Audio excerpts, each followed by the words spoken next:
Bugün ben sizlere yine bir esselerimi göstereceğim. İmtihana girişten aldığım köp esse yazıp görüşe hareket kılış gerek öz aslında. Şunun için mesela esselerimi göstereceğim. 100'den ziyade esse yazgan. Task 2, Task 1,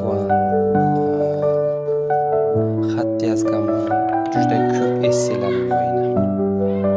Sanağı yok. Özüm sanab görmegenmen çe esse yazganını. Lekin bir köp yazıcı hareket etiş gerek. Yine bir yerlerden var. Bir speaking'den hem yazganım var. Lekin köpüsü bir yerde essay. Speaking yazışta hem faydalanganman. Speaking aşırış için hem yazıp aşırışanlar. Köp yine bilarım essay. Ulan aralara. Yine bir yerde girerim. Task 1'in ikincisi var. Task 2 var.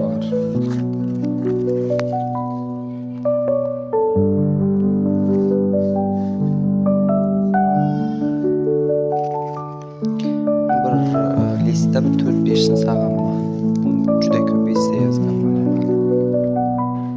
Task 2 yine esse. Başta yazışta qiynalganman. Köp sözlerini kellega gelmegen doğrusu. Keyin tercümandan faydalanganman.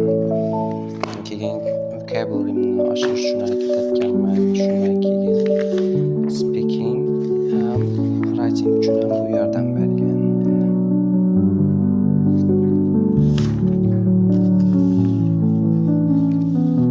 Speaking aşmaydı degelerim. Şunda yazıp tayyorlanishi mumkin qog'ozda.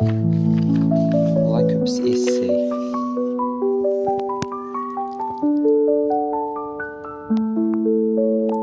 Speaking'e geladigan bo'lsam, men endi har doim strukturallarni yozib, keyin misol yozganman. Har doim bu ish bergan speaking oshirish uchun ham o'qish, kichkina hikoyalarni o'qish speaking oshirishga yordam beradi. Task 2 uchun ya part 2 uchun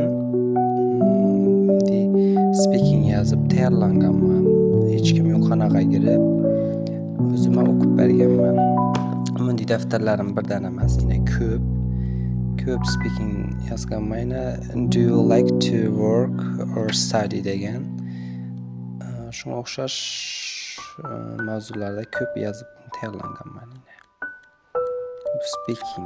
Speaking uchun ham yordam beradi yozib tayyorlanish yine.